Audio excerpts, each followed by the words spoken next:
Olá, comunidade Podjoas, boa tarde. Hoje eu estou aqui, Tadeu, como entrevistador, fui convidado, tive essa possibilidade, essa satisfação e vamos fazer um processo de uma entrevista muito bacana e é inicialmente uma surpresa, mas uma surpresa agradável, uma surpresa super bacana e vou até já dar um pequeno spoiler. Quem nós vamos entrevistar é nada mais, nada menos de quem sempre estava sentado aqui entrevistando, nosso querido professor Christian. Christian, boa tarde, seja bem-vindo. Minha assistente vai fazer um pequeno adendo à sua pessoa.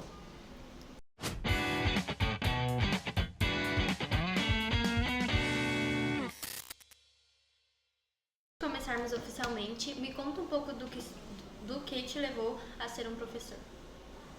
Bom, primeiramente, boa tarde. É uma honra estar aqui sendo entrevistado pelo Tadeu, meu coordenador. Obrigado aí pelo apoio, por todo apoio. Então, Laís, assim, eu sempre fiquei desse lado aí entrevistando e toda vez que a gente entrevistava, a maioria dos professores que a gente entrevistava, né, a maioria falava que nunca imaginava que ia ser professor, né? Aconteceu por várias questões, vários motivos e a minha situação não é diferente. Eu não me imaginava como um professor, como educador, estar dentro de uma escola, até por conta de todos os percalços da vida, né? Tive que fazer um monte de coisa, trabalhar e tudo, sair da escola, né? Aquela coisa toda. Então eu deixei a escola de lado. E também tive muita frustração dentro da escola, né? Abandonei, não pensava em nem voltar a estudar. Só que aí eu voltei a estudar, né? Assim, resumidamente, né? Falando, voltei a estudar, consegui uma bolsa, digamos assim, né? Uma possibilidade de voltar a estudar, voltei a estudar. Queria fazer o curso de filosofia, porque eu sempre gostei de filosofia, só que não tinha filosofia na faculdade onde eu fiz, não tinha no curso, na grade curricular não tinha. Tinha História e Geografia, e eu optei por História e Geografia. História e Geografia é a licenciatura. Licenciatura, não tem outro jeito.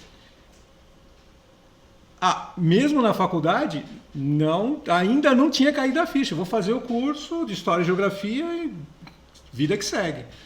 Só que aí, como dava a opção de licenciatura para dar aula, falei, bom, eu estava descontente onde eu estava, no banco, trabalhava para o banco, né? Eu falei, bom, eu vou sair, vou seguir outros caminhos. Que foi aí eu cheguei na escola, cheguei no José Oscar Abreu Sampaio, que é a minha primeira escola, que é a que eu estou até hoje. Depois que eu saí da faculdade, me formei e vim parar nessa escola. E aqui estou e muito feliz e satisfeito. Assim, isso é de uma forma sintetizada, resumindo o resumo do resumo. É isso. Muito bom, Cris, muito bacana e vamos expandir essas colocações, essas situações. Cris, eu gostaria de iniciar esse bate-papo depois da bela pergunta que a minha bela assistente fez, né? Uma assistente inteligente, bacana. Cris, quando a gente vem para a área docente, a gente faz algumas escolhas que são sensíveis. Muitas vezes essa sensibilidade nos conduz a uma necessidade social, necessidade familiar, necessidade até de vida, né? E eu gostaria de entender, num conceito mais amplo, como você se enxerga nesse momento como docente, trabalhando numa escola periférica, numa escola afastada, numa escola que ela é extremamente agradável, mas é periférica. Como você, Cris? Fale um pouquinho sobre isso, por gentileza, Cris.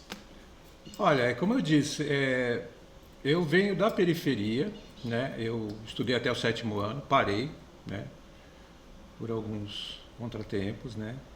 Que inclusive depois, no decorrer do programa, a gente pode esboçar um pouco, né? que é muita coisa, a gente pode resumir também, né? Mas assim, eu não acreditava que ia voltar a estudar, porque a escola da década de 80 era uma escola, não que hoje não seja, né, Tadeu, mas você vai saber muito bem que você é desse tempo também, era uma escola muito tradicionalista, autoritária, né? Não que hoje não tenha elementos tradicionais, conservador, mas era uma escola, tinha uma peculiaridade a mais, né? Que era autoritária, porque a gente estava vivendo aí o final, né? Ali do regime ditatorial, que é a década de 80, 85. Então a gente estava nessa transição para a redemocratização. O país estava sendo redemocratizado, estava saindo de um sistema militar e tudo. Então, na verdade, o sistema de aula que nós temos hoje, né, ele não existia naquela época. Então você não podia falar, você não podia refletir, você não podia fazer crítica, você não podia levantar a mão para falar, questionar com o professor. O professor era o centro das atenções. Ele era o cara que detinha o poder da informação e acabou. Acabou. Então, desde sempre, eu sempre tive essa inquietude, sempre fui inquieto e não aceitava esse tipo. Mas eu não sabia como questionar. Eu não sabia como me rebelar. Hoje, os alunos ainda têm como se diz, essa possibilidade, né, de questionar. Os professores também têm. Os próprios professores da época não tinham essa condição de se rebelar, né? Bom, enfim, isso me desanimou. Isso aí desanimava qualquer um. Isso me frustrou. Então, a escola nunca mais. Isso é fato. Escola nunca mais. A escola me tratou muito mal. Eu pintei o 7 dentro da escola. Mas hoje eu vejo ele. Eu não vou me colocar como vítima, mas eu sou uma consequência de um sistema muito autoritário de uma época que não dava margem para o aluno estudar. Bom, o tempo foi passando, novos valores, nova pedagogia, né? Nova literatura.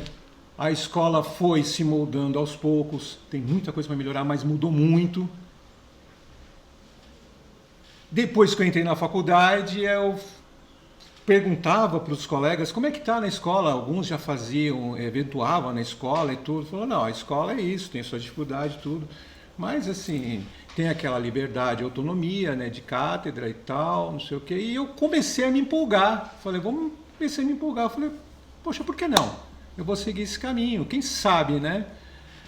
Cheguei na escola achando que era uma coisa, falou, vou meter o pé na porta, vou colocar tudo que eu sei aqui, que eu aprendi na faculdade, vou mandar ver aqui, vou colocar todo o meu conhecimento, o meu aprendizado e vou transferir para o aluno, os alunos, que é isso que a gente...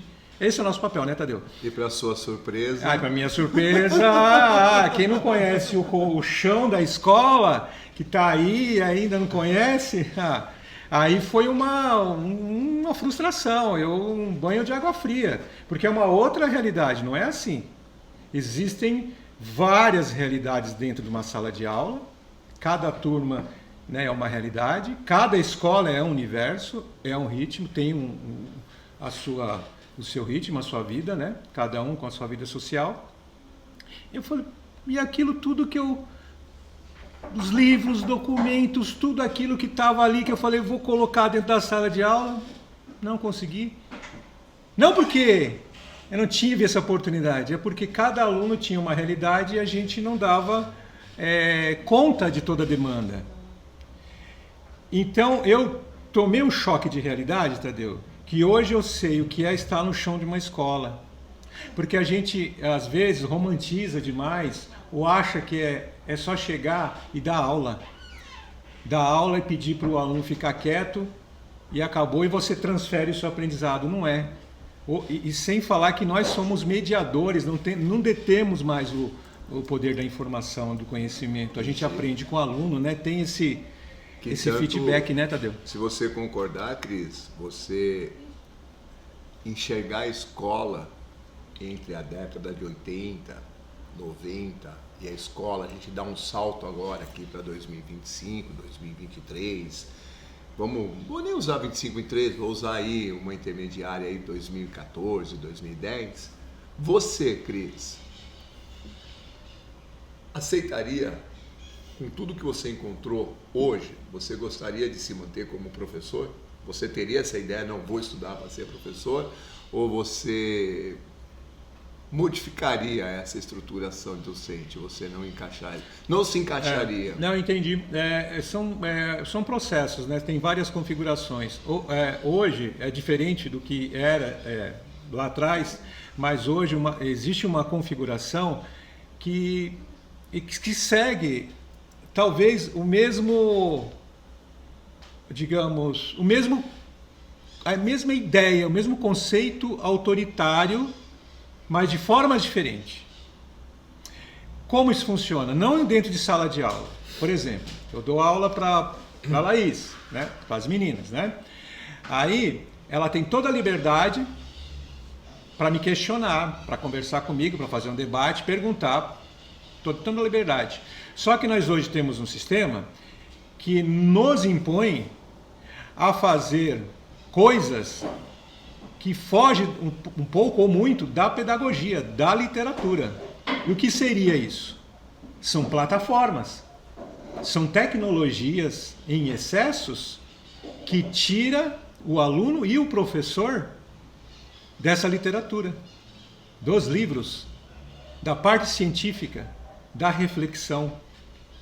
Então, esse excesso, essa demanda de plataformas que nos chega hoje é uma forma até autoritária de imposição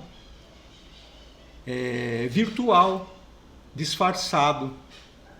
Não aquela que tinha em sala de aula, falou, você fica quieto, você não pode, você vai... imposta. É uma outra imposição mais tecnológica, dentro de plataformas. Mas eu vejo uma escola muito democrática.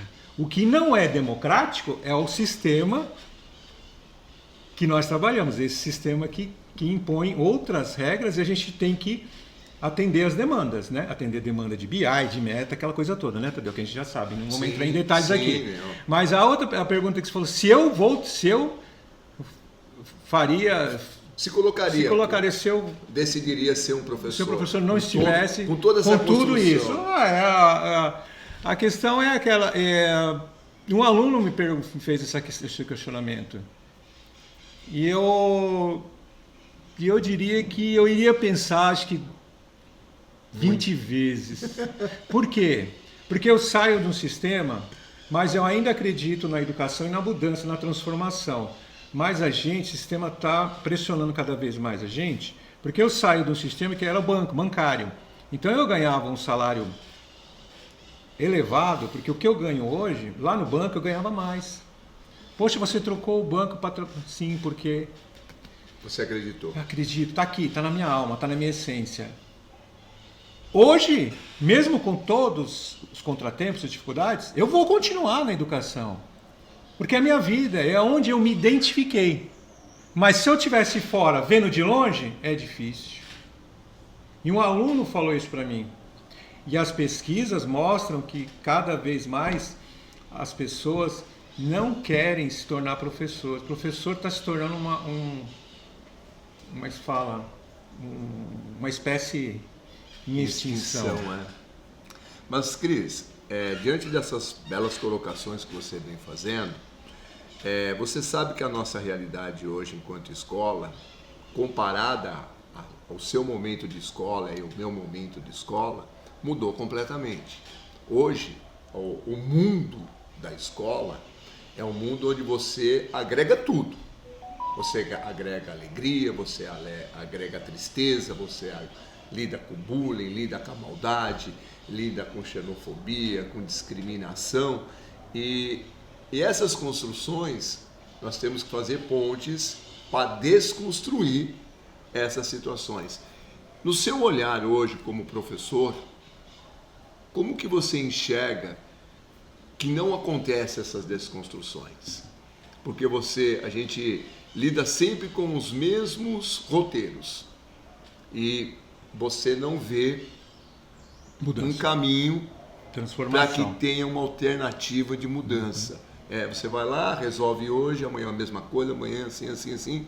Parece que a gente fica trocando figurinha. Para você, Cris, no seu olhar, o que precisa acontecer mais para que essa juventude possa entender essa transformação?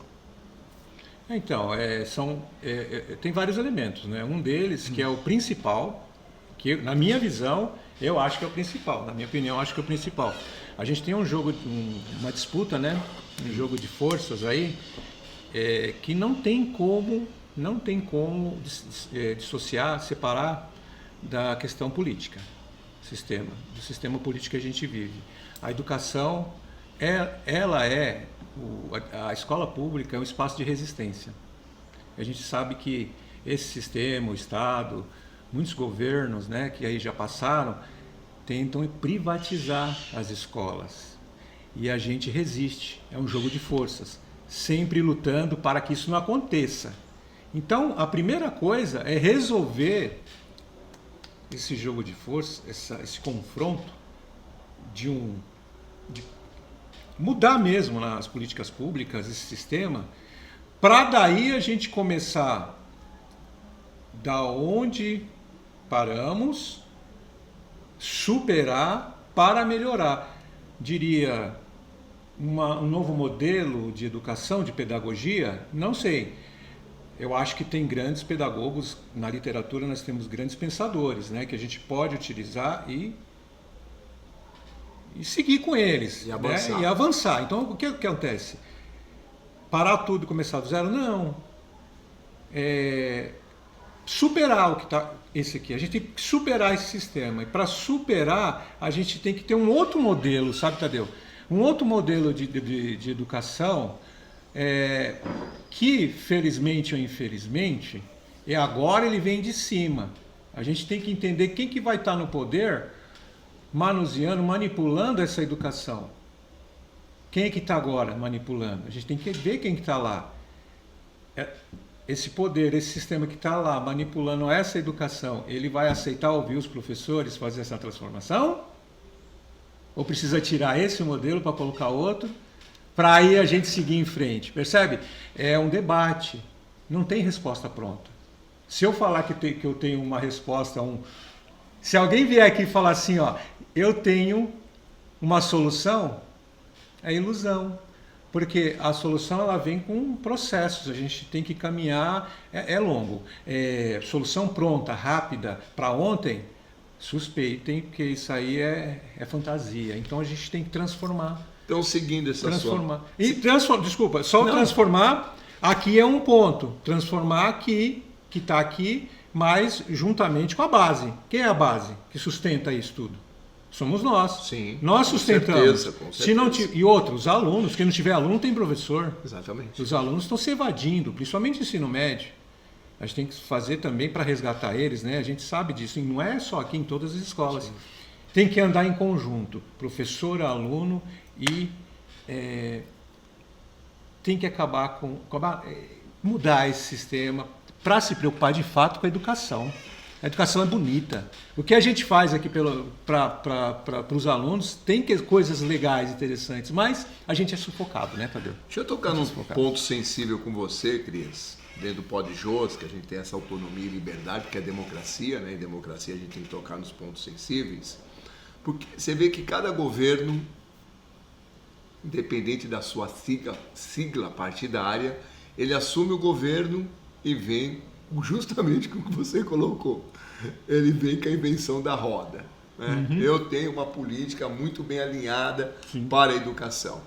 E aí muda governo, ou o governo consegue ser reeleito e vai ali naquela condução. Daqui sai 8 anos, ficou o PSDB aí 20, quase 30 anos, saiu, vem agora esse novo governo, já mudou tudo. Né? No seu olhar, Cris, que essas mudanças, esse implemento, assim, vamos implementar as plataformas e tal.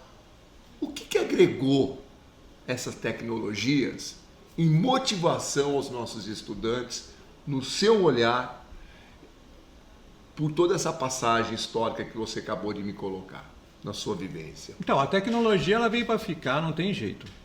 Ela veio para ficar e ela serve como um apoio. Eu vivo falando isso para todo mundo.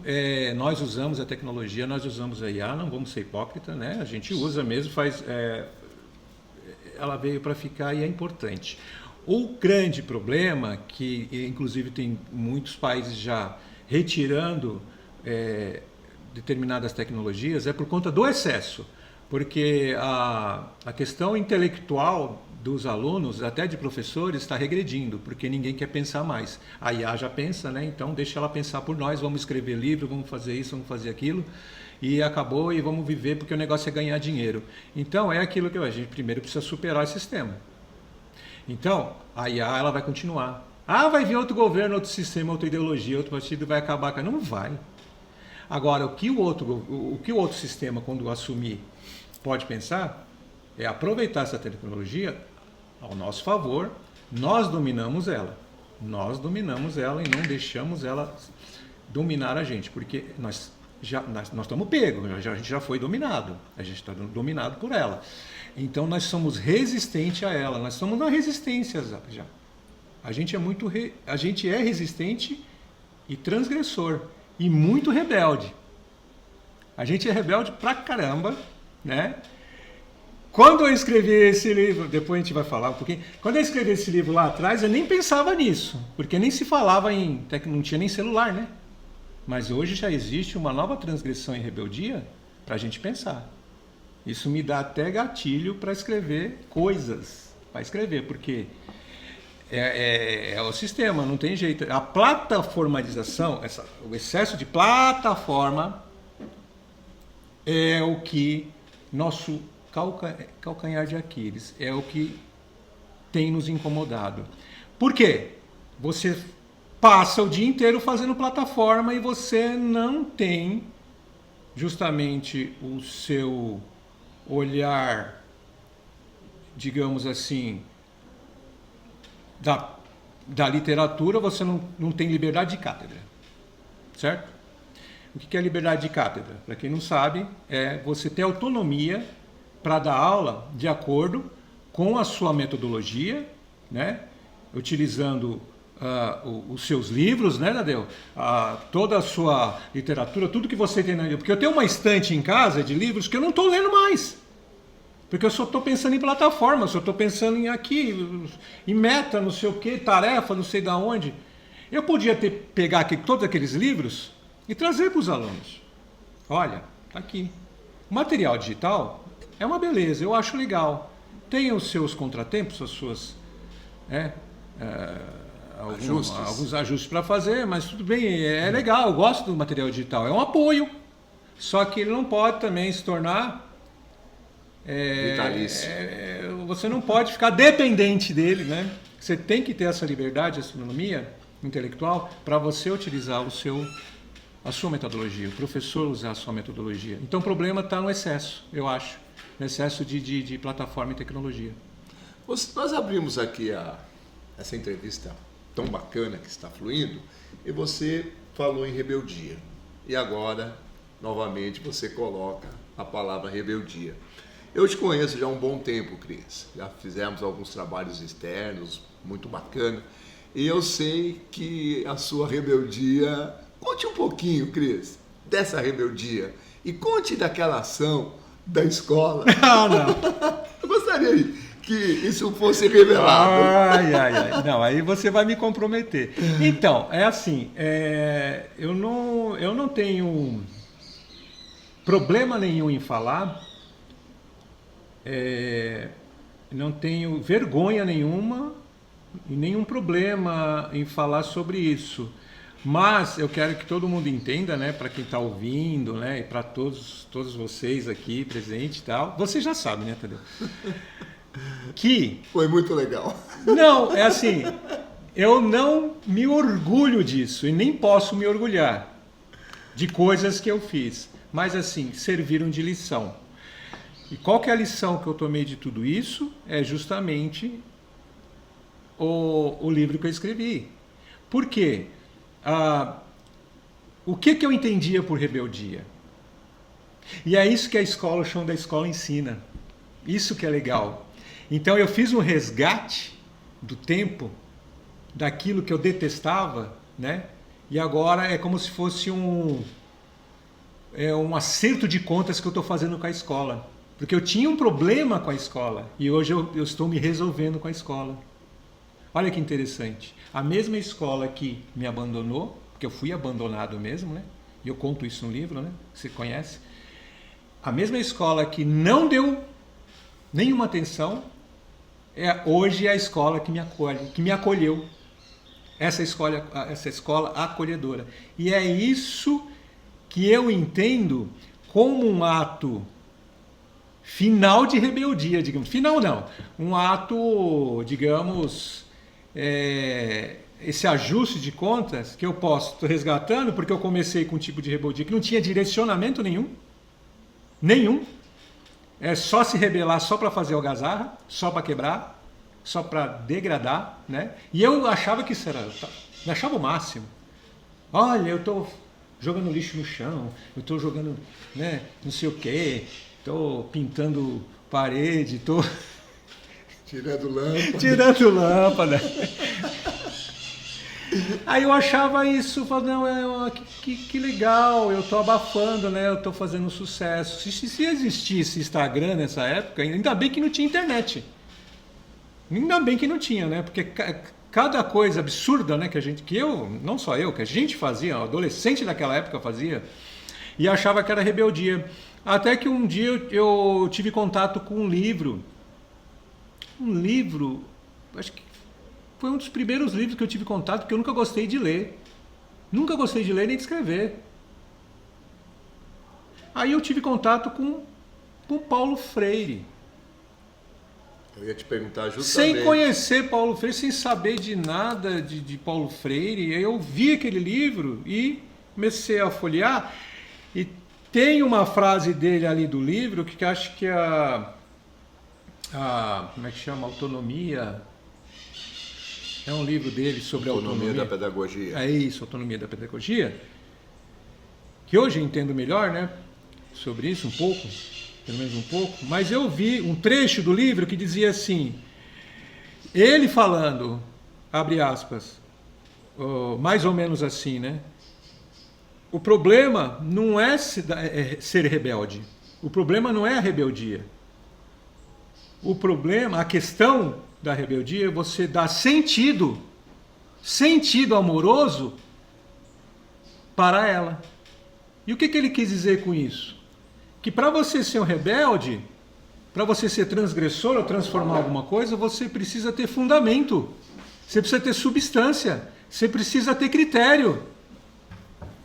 Senão? Você pode transformar, isso que a gente está fazendo agora pode ser considerado um ato rebelde. Por quê? Porque você está refletindo, você está transformando, você está levando para ação prática aquilo que até então só estava na cabeça, na ideia. Então eu entendo isso, aí eu li o Paulo Freire, parecia que ele estava falando comigo. Ele falou, tá vendo aí, Cristian, o que você está fazendo não tem nada a ver com rebeldia. A rebeldia é uma outra coisa. Isso que você está fazendo aí é bagunça. Você não vai mudar a vida. Pelo contrário, você só está piorando. Você está piorando. Você só piora a sua vida. Você não vai... E a vida das pessoas que estão ao seu redor. Eu piorei muito a vida das pessoas que estavam ao meu redor naquela época. Da minha mãe, é um exemplo. A minha mãe passava muito mal comigo, né? É por isso que eu falo, o aluno mais desajustado, digamos assim, daqui, eu punho no bolso. Só isso.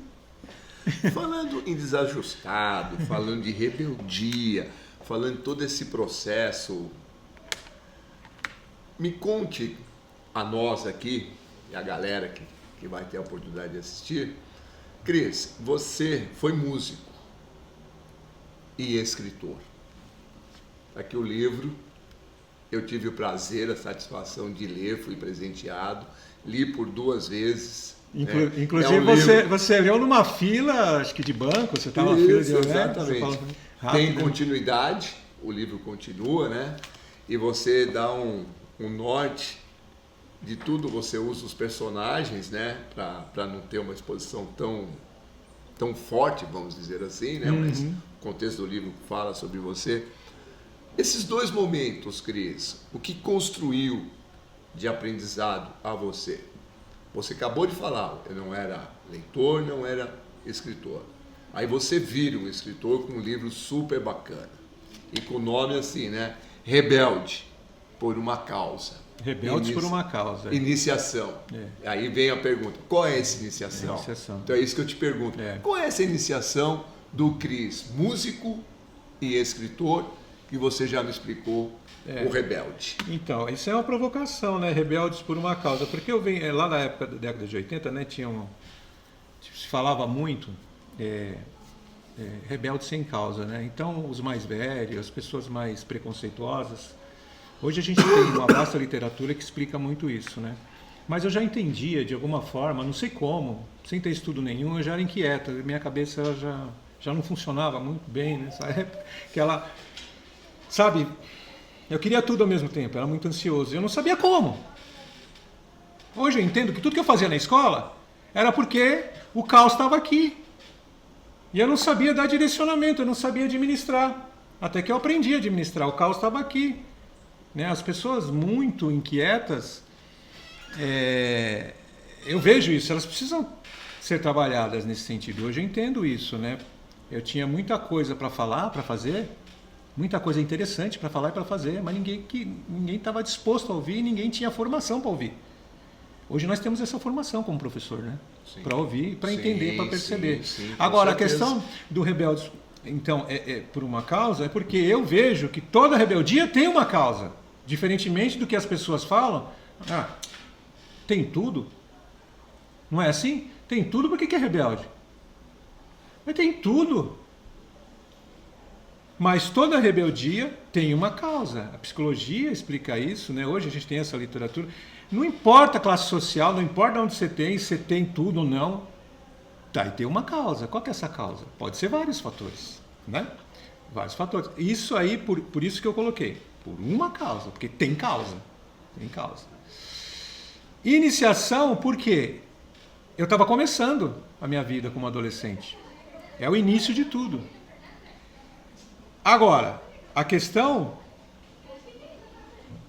é que o que eu falei no primeiro momento? Não gostava de ler e nem escrever. Mas como é que eu escrevi isso? Você leu, você sabe. Então, assim, como é que eu cheguei nessa escrita? Por quê? É o que eu falo até hoje. A escola me deu um suporte. Me dá até hoje a educação e o conhecimento. Mas quem me salvou foi a arte. A música. Quem me salvou, tirou de uma depressão lá do fundo do poço, foi a música e depois na sequência, depois na sequência o livro. Por quê? Eu entrei numa depressão, ou foi talvez no mesmo momento, porque eu estava querendo uma fuga. Aí eu não vou entrar em detalhes, porque eu tive perdas, né? Porque aí no livro eu conto também. Mas não vou me aprofundar muito, porque é muita história. Eu tive perdas, perdi minha primeira esposa, depois a minha mãe, no mesmo ano. Né? Foi uma coisa maluca, né? De câncer. E eu tive que cuidar e tal. No mesmo ano, aí foi um baque. Eu simplesmente falei... Eu achava que nunca ia ficar tristezinho, porque eu achava frescura, mimimi, depressão. Que é isso? Eu sou macho, pô. Batia no peito e falei, nunca vou ficar com isso. Depois eu fiquei 6 meses numa cama, trancado no quarto. Aí foi aí que eu conversei comigo mesmo. Falei assim, olha você, né? Eu tive apoio, claro, dos amigos. Ou você é um ser humano. Não, ou você está no fundo do poço. Ou você cava mais um pouquinho e se mata. De vez. Que eu nunca pensei em me matar. Mas a minha própria condição já era um deprimente que eu não queria viver.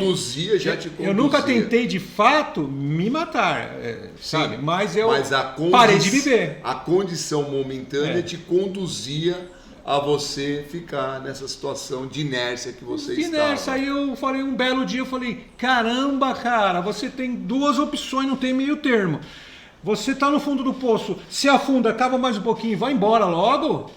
e acaba com isso, ou você sobe para a luz, ou você, né, resolve isso aí. Aí eu com muita força resolvi, não, eu vou para lá, vou subir. Foi quando aí, paralelamente, aí eu conheci a música e tudo, né? Fui estudar música, estudei pouco, mas aí fui para a noite, né? Conheci a noite. E aí eu fui começando a entender como pessoa, né? Como gente, conheci pessoas mais velhas que foram me dando conselho.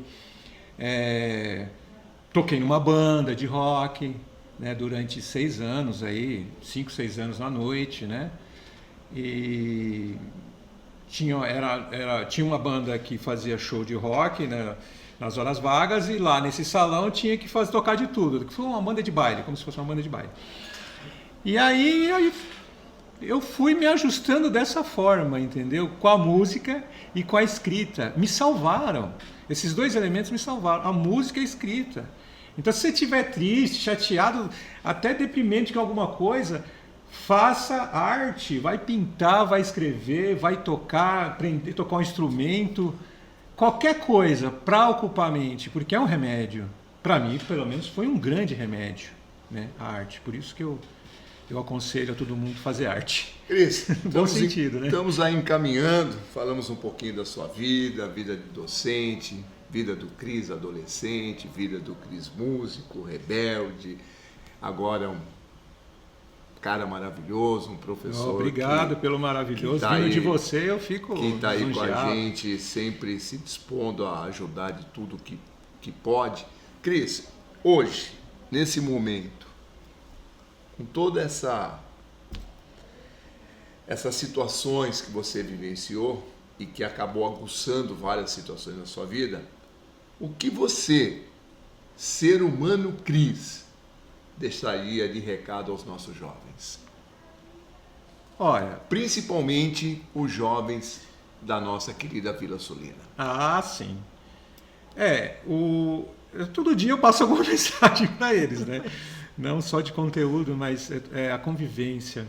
Essa convivência, essa vivência, né, que a gente tem no dia a dia, de procurar entender, né? Entender o seu filho, um sobrinho, os jovens, né, os mais velhos principalmente, descer um pouco do nível, achar que está no alto, que sabe tudo. Não, escutem mais os jovens, que eles têm muito a dizer, e procurar entender, né, procurar conversar e ter esse diálogo, porque só assim a gente vai conseguir superar as nossas frustrações, as nossas ansiedades, né, as nossas dores, porque a gente carrega muito peso nessa vida.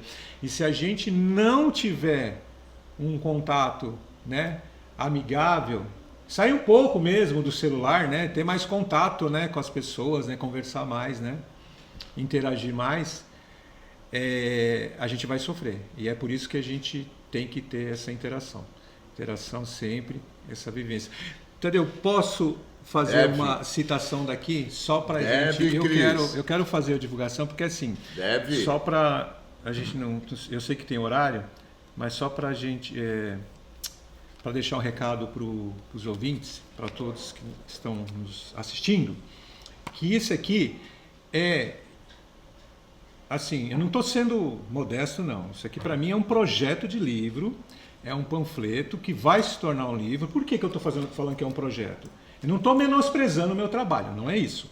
É que assim, esse livro eu banquei do meu bolso, você sabe disso, sim, tá? Não tem nenhuma editora publicou. Eu fui lá na gráfica e falei, eu quero 100 cópias, eu banco do meu bolso. Por quê? A minha primeira intenção era fazer mais para a família, convocar a família em casa, tá? Foi isso que eu fiz. Ó, tá aí, ó. Só que numa conversa de família, no churrasco, a minha própria família, né, a gente conversando, não, mas e aí? E que aí? O que você vai fazer com esse livro? Vai ficar aqui engavetado? Assim, um papo informal. Aí eu pensei, na hora me deu um insight, falei, fazer um lançamento no barzinho, que nós fizemos um lançamento no barzinho, tem foto no Instagram, tudo lá desse barzinho que nós fizemos.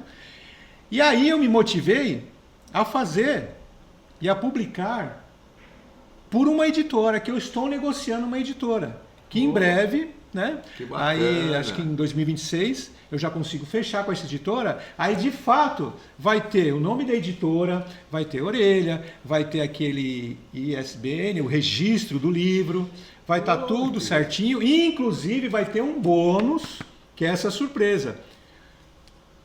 Eu vou fazer ajustes nessa história, alguns ajustes, e vou colocar um bônus, que é o primeiro capítulo da segunda parte vai estar junto com esse livro aqui.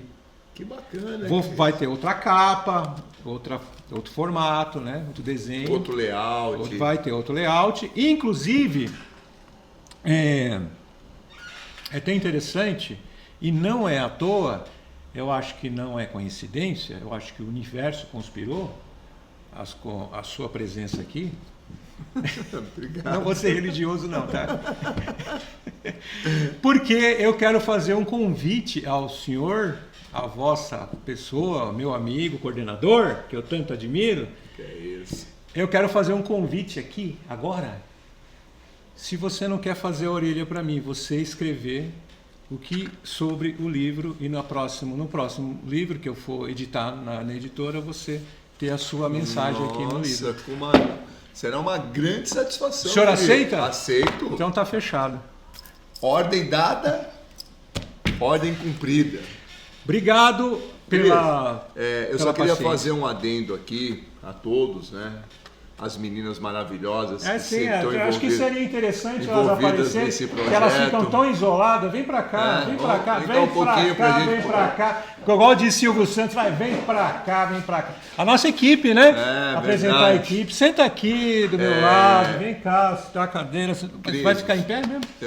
Eu só queria, antes de encerrar, Pode ficar. antes de nós encerrarmos... Vamos apresentar, né, Tadeu? Vamos sim, não, mas antes de fazer a apresentação das meninas, né, que são parceiraças, você tocou num ponto muito sensível que eu optei... Se esconde não, Giovanni. Eu optei não colocar na entrevista, tá? Que é essa especificidade sua tão íntima, né? Das perdas que você teve. Eu sei disso porque a gente já conversou, já dialogamos, você já conversou muito comigo sobre isso, até me sinto lisonjeado de ter sido um ouvinte, né? De poder compartilhar e não vou abrir aqui, mas você acabou tocando no assunto. Tem um ditado, Cris, que diz assim: Deus escreve certo por linhas tortas, e nas linhas tortas estão escrito tudo aquilo que é correto para nossas vidas. Eu queria primeiramente agradecer 2 momentos de você me privilegiar em entrevistar você e fazer parte desse time aqui momentaneamente, de conviver aqui. Eu nunca estive do lado dos bastidores aqui, né? Eu fui uma vez entrevistado e foi uma entrevista muito bacana. Juliana, Dona Miriam, vários colegas, Fabiano, alunos, Rinaldo. Então, assim, pessoas, um com um quilate melhor que o outro, né? E hoje, estando aqui, então, eu quero agradecer a sua pessoa, a Laís, a Duda, a Giovana, que eu brinco tanto, né? Que brincamos, compartilhamos informações, segredos que eu guardo comigo, né? Porque elas pediram, mas não é nada grave, né? Antes que fique todo mundo preocupado, né? Nada agravante. E de vocês terem dado esse apoio. E, Cris, foi muito rico essa troca aqui hoje com a sua pessoa. Foi muito bacana você abrir o seu coração, você se colocar de forma tão espontânea, reflexiva, falar da sua trajetória, sem pudor, sem medo, sabe? Abrindo mesmo, assim, para que todo mundo saiba quem é o Cris. Eu sei quem é o Cris. Eu, Tadeu, convivo. Estive no Ibirapuera. Vários momentos juntos, né? Tivemos Tadeu? Serra do Mar, que as meninas nos acompanharam. Então a gente sempre teve muitos momentos de dia. Viemos trabalhar de sábado, depois fomos embora junto, trocando ideia, fomos almoçar, enfim. Temos uma história aí muito... Nós temos uma história. Uma história... Tinha que ser você aqui. Tinha que ser. Eu agradeço. comentei com as meninas, tem que ser o Tadeu. Não pode ser outra pessoa. E aí eu quero deixar uma citação final Opa! para uma reflexão, porque é aquilo que a gente sempre coloca, né? O mestre, é aquele que faz surgir um desejo profundo de aprender. Então, quando a gente tem esse desejo de querer fazer a troca com os nossos discentes, com os nossos alunos, com os nossos jovens, é essa construção. E aí sim que a gente se torna um mestre. Então, parabéns, Cris, por você ser um mestre. Muito obrigado. Nossa, mestre não. E tem muita coisa falta muito para ser mestre. Mas hein? o mestre é aquele que tem a humildade de saber que precisa aprender. E eu quero deixar uma citação também, já que você está falando da citação, e eu vou fazer a citação do livro, né? E depois, quem tiver curiosidade, né, me procure, a equipe aqui, ou me procure, para encomendar o próximo livro, né, para o ano que vem. Essa citação não é minha, tem várias citações aqui no livro, que é minha, mas eu vou falar a citação da minha esposa, a Gisele Vilafã. Eu vou fazer uma homenagem a ela, que diz assim... Vamos lá. E ela gosta muito de escrever poesia, né? Então eu falei para ela, olha, eu quero que você faça uma poesia, mas não é um poema, aquela coisa romantizinha, nada disso. Um poema mais reflexivo, uma coisa mais filosófica e tudo. E ela soltou essa aqui, que diz assim: havia aquela voz como um ondular no ar. É algo mais que não cabe explicação. Vem trazer luz, iluminar o olhar, vem seguir pegadas, rastros deixados dessa história, segue invisível, mas está me acompanhando e isso basta. Até onde pode a imaginação nessa imensidão? Traz à tona anseios e deságua o pulsar frenético da vida. Tudo que digo pode se perder, mas que são as palavras, senão fragmentos do que nos habita, porque aqui moram outras mais. Eu pedi para ela pensar a partir do livro, a partir de mim, da minha história do livro. E ela fez isso. E ela escreveu esse trecho aqui. Obrigado, Tadeu. Eu que agradeço. E muito com obrigado. Essa linda frase, com essa linda citação, com a presença Maria Eduarda, Giovana, Laís, encerramos mais um Pod Joas. Família Pod Joas, prestigiem. E qual que é o slogan? O Joas pode? Pode Joas!